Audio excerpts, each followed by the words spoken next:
Steady. Good morning, everybody. Greetings.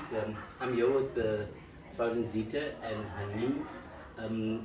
Faiz Jacobs here, Member of Parliament. I'm in the Athlone Police Station. We're doing our regular oversight. Thanks for making time.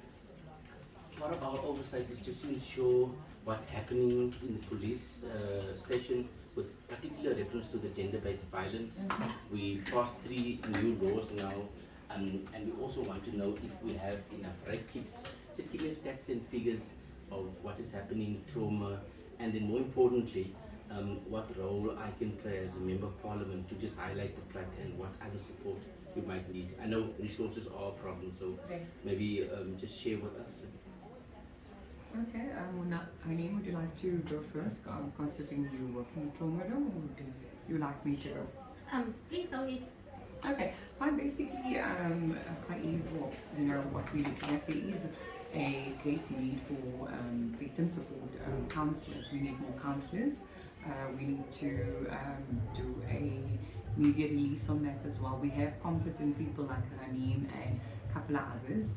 I think the kits is a requirement due to it that we only get a limited stock as well.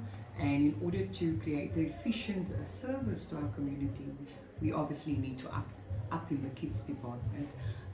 Being a diverse community, and because many women are coming forward now with domestic violence, and not just women but young girls as well, even men and young boys. So basically we just need a support in that regard. It's also nice that you are coming and doing your oversight, which is much needed, to show the community that you guys are hands-on and taking our hands basically in this fight against domestic violence. All right. So I definitely agree with Sergeant Lee. So rape kits is not something that I have any involvement with. I can't really talk to that. But as far as the trauma room is concerned, we definitely need more counsellors. But I'm going to ask really that when we train people up, that they actually be counsellors and not volunteers. There's a big gap where we have to understand people's psychological first aid needs. And Athlone is a big precinct, so there's a lot of cases that come in, and we deal with it as much and as best as we can, so lots of it we have to refer out and so on. But I would like to see a better educated kind of counsellor coming into the room. It's very important. Because if we... Give me a sense of the type of workload, like how much cases do you see? What's the type of gender GBV stats on a monthly or quarterly basis? Can you just give me, even if it's just rough estimates? Okay, so I don't actually do the stats anymore, but I can say to you this much. I come in on a quarterly basis, so if any of the sergeants or any SAPS member calls me in, then I'll come in, and it's always on an urgent basis. The biggest cases that we see, obviously, and most of the cases that I get called in for are rape cases. They will be domestic violence, and it's also issues with children. So it will be, it will be domestic violence issues with children where we have kids who are running away. We've had quite an increase on the suicide. We've actually gone, and what we do here at this station is that when we have these teenagers or young people coming in, and there's any kind of inclination that they even have ideations, we make sure that we take them to a medical facility. We take them in a van. It's the only way we can. So we go, we make sure they get booked in, we follow up on the treatment thereafter, and we make sure that we kind of keep in touch with them so that everything is going on. So we work with a lot of schools in Athlone regarding that. Right now, from the trauma room side, what we've picked up was a huge increase in sexual assault. So inappropriate behavior at schools, and that includes teachers and school staff. So what we're looking at doing is doing a couple of workshops at these schools, and targeting these schools in particular. But obviously it's something that needs to roll over, spill over into the curriculum. But we are not just Athlone, we come from a cluster. So if we're going to do it at Athlone, then we definitely, hope to implement it at the rest of the cluster, as well, because it impacts all of us. So trauma, I can't unfortunately give you stats, but I can say this much to you. If the station commander or any SAPS member calls me in for a case, as long as I'm in that room, somebody will come knock at the door. And that really is our reality. Yeah, and just to also add a latch on to what Anim is saying, I think more training for our counsellors, because yes, they are briefed, they are educated on what needs to be done, but I think because it's becoming such a big thing now, the scourge of domestic violence is escalating. I think that we have more hands-on training, extra trainings on weekends, especially Saturdays, for these counsellors, in order for them to be basically, like they say, on top of their game, because there's a lot of hurting people, and not a lot of people in our communities are lucky enough, blessed enough to have medical aid. So we need to also be able to groom them and educate them in the correct measures, and promptly we refer them to the natural state institutions, basically, to get the more better advice, like psychiatric treatment from the doctors or nurses, and obviously follow up on medication, because most of the people are coming here is also drug dependent as well, and then they get affected and it goes to schizophrenia, etc. So that's why we also have taken part of the youth days to focus on drug awareness and drug recovery, because that's my passion, because I see there's a need. There's a lot of hurting families in the community, and that's where domestic violence comes from, because parents are fighting because my daughter's on drug, or my son, or my grandchild, and they don't know the dynamics. At the police station, there is people that actually care, and that has the passion and the empathy to assist and to guide that individual. And I believe with that, and with proper training, with people partnering into the youth desk as well, we can actually bring down that stats with regard to drug abuse. Eventually that would lead down to the stats of domestic violence as well. You know, and this is what the police is speaking about. We're focusing on that, because that is the main role player. Kids are getting on drugs, they're creating crime, etc. And it just causes complete chaos in the home. And there where parents are ending up fighting as well. Yeah. We also have sergeants, we have lots of youth in the area. And so we've got youth who are studying, they're doing social studies, they're doing humanitarian studies and so on. And I think we actually need to tap into that group of people in terms of counselors. You know, we need to get a steady flow of help, or constant assistance. Yes. And I do actually really, I think it's obviously needed across the country. We are talking Athlone, so this is for women. So, and I think that if we actually just pinpoint exactly, what it is that we have as resources in terms of people, because we do have people like this in our communities. We have people going and studying. Correct. We have people out at universities, and this is our community, so we need to tap into those Correct. resources, bring them on, and say to them, hey, listen, this are these, and we can have a relationship where, it can be points, it can be man hours, or whatever it may be. But I do think that's an avenue we need to start putting out that. Great, yeah, absolutely. It's basically like an in-service, and it's great because you're giving back to your community. Exactly. So the time when you go out to the hospitals and that, you really tap in. And what better organization than SAPS, because this is where the trauma is happening. So just to recap, what I'm hearing you saying is that, first of all, thank you for being those caregivers, and thank you for the work that you do, because sometimes it's a thankless job. So, we really appreciate the work that you do, and we see you, and we value the work that you do. What I'm hearing you saying is that the system is working and can be improved. Correct. There's good people in the police, there's good people in our volunteers, and we want to just expand that.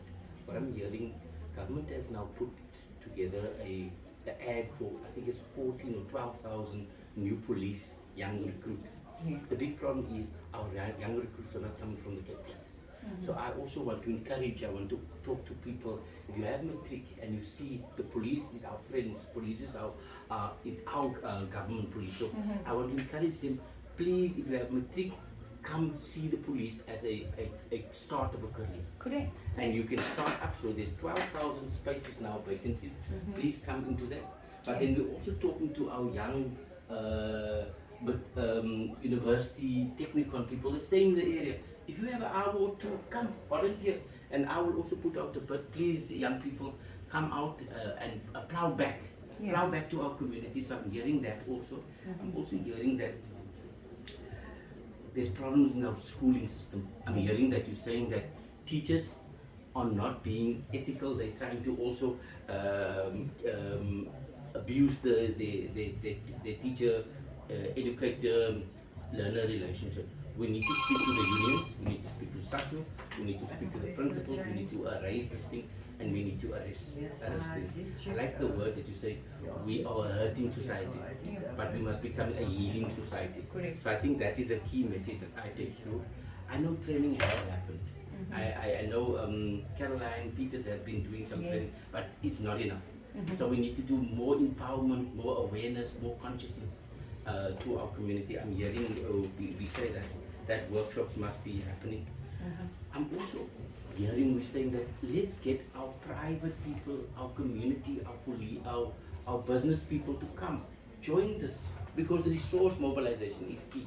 Yes. You might have the skills, but if you don't have the resources to help with additional rep kits or additional this or additional that. So I'm also making an appeal to the local businesses. Let's work. What is the organization called? It's Athlone Youth. Athlone Youth Desk, yes. So I've been fortunate enough to be part of the Athlone Youth Desk. It's an amazing group led by Zeeta, volunteers and young people that is trying to do positive, trying to be a role model. And they went on a hike last week and it was amazing. It also bring back that camaraderie, people to do healthy lifestyles. Yes. So I think keep up the good work. Thank you so much. And we must continue helping where we can. Yes. And I'm also making an appeal to everybody in the Athlone area, but also broadly. Come join us. We need a healing society and we are willing to work with everybody. Yes. Thank you. Thank you so much. Yes, Yes. so as far as the educators are concerned, I don't want there to be a misunderstanding. I don't want there to be another bandwagon where educators are being Abusive in abusive. Yeah. So look, we have issues within our schools. Like our schools are overcrowded. Teachers are frustrated, and so we also must understand that our teachers are humans. And as much as we can say, we are a hurting society, unfortunately, the people who service the community, would fall under that exact umbrella. So our educators are those people as well. They go home and they have the same responsibilities that we have, and then we expect them to go to school and take over our kids' responsibilities. So we must be very mindful the way that we approach that, because it's not necessarily malicious. It's really maybe just overworked, overtired, frustration and so on. I think it's very important that we take the human element in that and unpack it before we go, like this is a criminal act. We need to listen more attentively, when it comes to these things. And I think therein might lie a lot of problems that we have with service delivery and expectation from the community. Okay. No, I get that. I think it's important that we be sensitive to the caregivers, to the educators. They work hard, but look, there's also a thin line. Yeah. Educators must be educating. They mustn't get what's this sex for marks. We can't allow that. And so I'm also very clear. A lot of teachers, because the system is not getting attention on them. There's a lot of good, there's a lot of good policemen, good teachers, educators. A lot of us, there's a lot of inherent good people. Yes. But I think what we also need to do is expose, because we send our kids to a safe space in our schools, and we don't want our kids to be abused by the main people that's in authority. Yeah. I can care. We must do more for our teachers, just like we must do more for our policemen. But we can't justify these type of wrongs. Yeah, but if we also look at it, Honorable Faiz, if we look at it, that's why it's so important for parents to have that relationship with their kids. Yes. So we should actually think of having parent workshops, because we need to go back to basics. We think by, enabling our kids with cell phones, latest technology, that's keeping them occupied. But let's go back, sit around the table, talk about your day. How was your day? What did your LO teacher say? What did your maths teacher? And that's how we get on to understand where our kids are struggling. What is a problematic teacher? You can go speak, because I remember when I was young, I had issues and my mom used to go to school and say, look, Zeeta's struggling with this and that, because sometimes we're so afraid as kids to say we don't understand. Teachers take it out in the wrong way and you feel it's being bullied, but it could have been sorted out. So let's go back to basics and speak to your child. We could sort the matter out instead of escalating it in an unreasonable manner. I like the parenting workshops. I think that's a very good place to as Yes, well. So absolutely. because, you know, it's pointless we go into schools and we're educating the kids, but then we send them back into that Correct. environment, you know, the other way, uneducated environment. So I think that's a very Yeah, I think the next meeting we should have, Honourable Faiz, that we should speak to the senior state prosecutor next door, and we can speak to her and get. My thinking was that we should get her social worker as well, so we can get the kids that are in the system, because we need to go follow up on the system, because we're having the same children coming in the system. So what are we going to do? Are we just putting them in the system, sending them on courses that's not helping, but yet they're going to a dysfunctional home? So we need to look into that. We need to take down the addresses, get people out that can go to the homes and start doing work and finding, is your child going to mosque? Is your child attending school? Attending church? Because we need to go back to faith as well, man. Because the children's losing it, and that's why they're going off the rails. So we can, I always believe a child in sport is a child out of court. Child in activity I like that. is that. So that is my passion, and that is the change that I want to do here in the police, and that's why I think I'm put in this position, because I want to be a change. You know, so But yeah. good work. I'm very proud. Yesterday there was a big meeting here in our constituency. Yes. The multi-faith group called the National Police Commission, the mayor, and they said they want accountability from our elected leaders, and that's what we need to do. We need to keep our elected leaders accountable. But you know, our problem isn't a police problem. Our problem is a socio-economic problem. Correct. Our problem is a family problem. Mhm. Our problem is a broken community problem. There we go. So yes, we can't just blame the police. I'm not for that. Yeah. The police is only there reacting, Yes. and they're only helping to enforce the laws of our country. But you going beyond the call of duty, you're actually helping in a proactive way. So let us, I'm also appealing to our communities. Mummies and puppies, you are part of this thing. You are Yes. part of this community upliftment that we want. We want healthy communities. We want united communities. We want our kids to also be hopeful. Yes. And it starts with us as parents. It starts with us. Ons moet nie net kinders maak nie and give them cell phones and all of that. Let's be present, like you suggested. Let's be active. We can do the parent meetings. And if you say our next meeting is with the senior state prosecutor and the social workers, I'm willing and more than able to be part of that meeting. Great stuff. Yeah. there's a new social worker, NPA appointed social Yes, worker. yes. Yeah. And she is the social worker that used to work for Callis Foundation. So we have a very good partnership. Okay. Thank you, everybody. Thanks for listening. And this is what we're going to do. We're going to do small steps. Correct. Bit by bit, we're going to bring our communities, provide hope with Yes. our faith-based organizations. I Yes. think, and all the NGOs, NPOs. But I think we all must do it together. So let's encourage everybody to come on board. Parents, kids. Also, the gender-based violence is a big thing. But Yes. at least we're talking about it. We're exposing it. And we're helping. And I also want to give a word of encouragement to our young girls, young women. Claim your agency. Claim your voice. Claim your agency. Your body is your body. It's not a commodity for some other men or your boyfriend. Use your power agency. Don't be dependent on men for your financial Provision. Make your own. Yes, good examples of women that has claimed their agency. You also have a right. You can claim your space. Try to volunteer and also become, if you want to be playing a role, be part of the police. There's now 15,000 jobs in our police services. They want young people. They're looking for us on the Cape Flats, young people. So if you know of a child that is unemployed at home, set your application in and put in your application, and let's, because the police is honorable. There is rotten, corrupt elements here and there, but I think generally all of our police is good, and we want to serve our people. Thank you for listening, and I hope this was useful to everybody. Thank you.